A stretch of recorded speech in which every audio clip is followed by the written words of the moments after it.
Dira mulai kehilangan kendali atas hidupnya. Ia jarang tidur, jarang makan, dan matanya memerah setiap saat. Ketukan itu kini tak hanya muncul di malam hari, tapi juga siang, sore, bahkan saat ia sedang di kampus. Ketukan itu mengikutinya. Saat di perpustakaan, ia mendengar tok, tok dari rak buku. Saat di kamar mandi kampus, ketukan datang dari balik dinding. Bahkan saat sedang rapat dengan dosen, ia mendengar 3 ketukan dari meja ruang kerja. Dosen Dira menatapnya heran. "Kamu baik-baik aja, Dira?" Ia hanya mengangguk, walau tubuhnya gemetar. Malam itu, Dira mencoba menenangkan diri.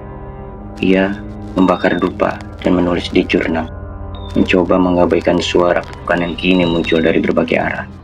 Lantai, dinding, plafon. Tapi saat ia menulis, tiba-tiba tangannya berhenti sendiri.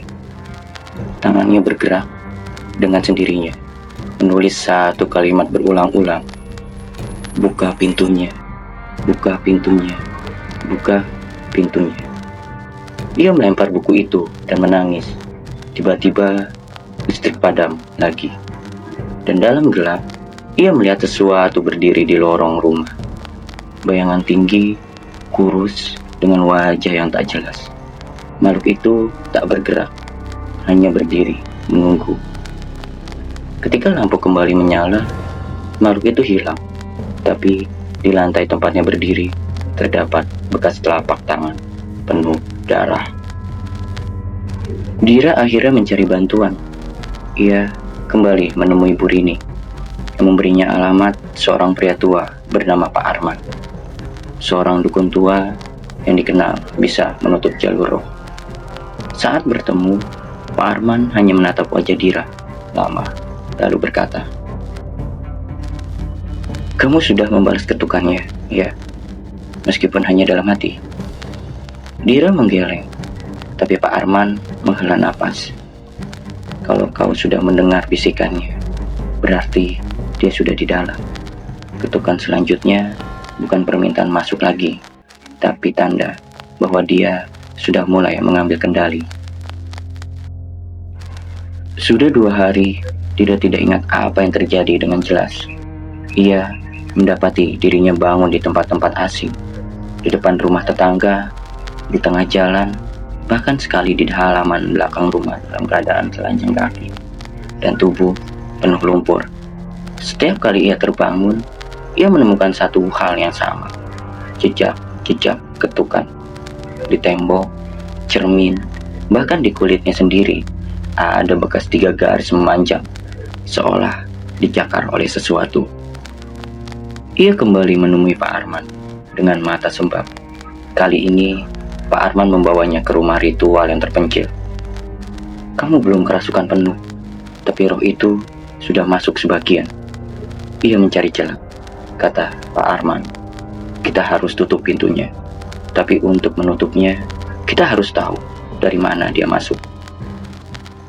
Dira terdiam, lalu mengingat satu malam pertama kali ia membukakan pintu setelah ketukan itu.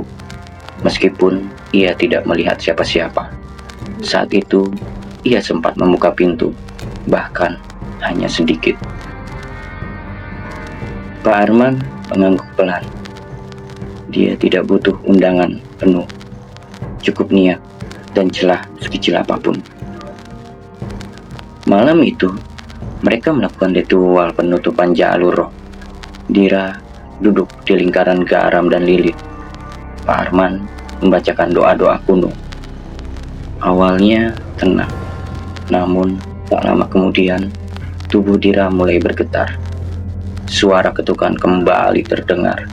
Kali ini bukan dari luar, dari dalam dadanya sendiri.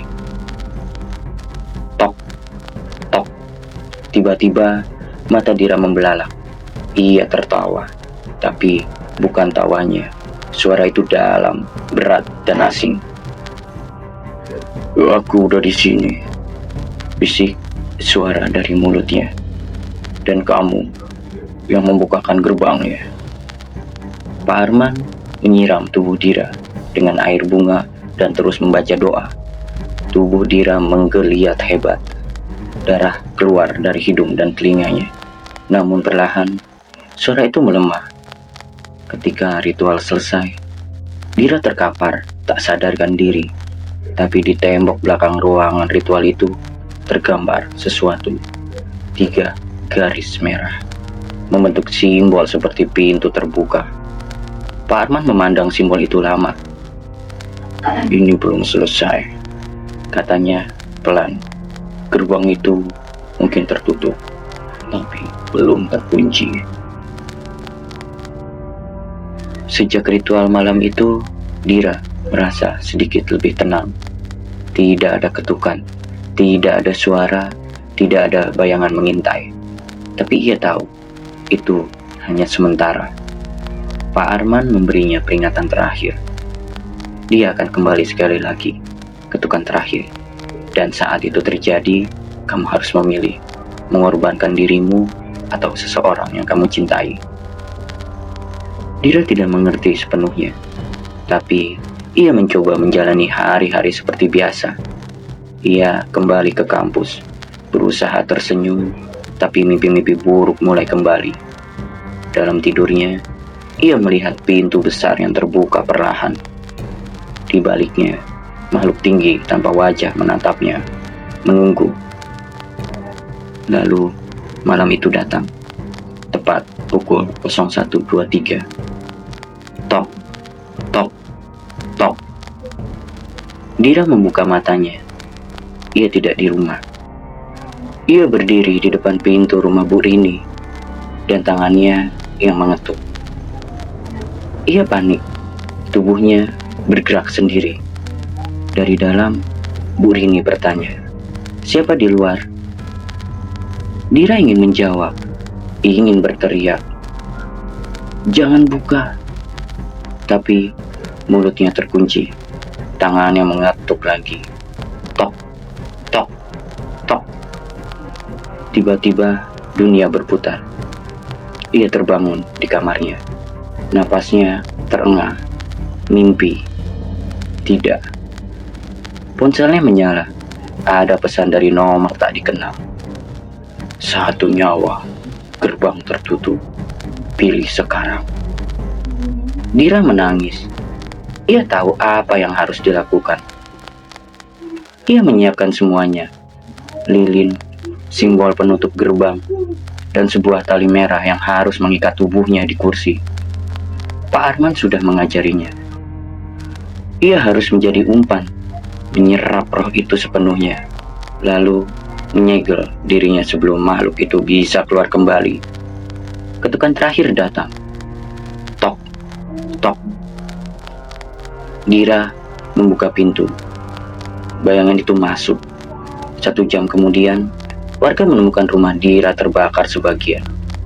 Ia selamat, namun tak pernah berbicara sepatah kata pun lagi. Matanya kosong, seolah melihat ke tempat yang bukan milik dunia ini. Di dalam kamar, ditemukan tulisan terakhir di dinding. Buku sudah menutup pintunya, tapi dia masih mengetuk dari dalam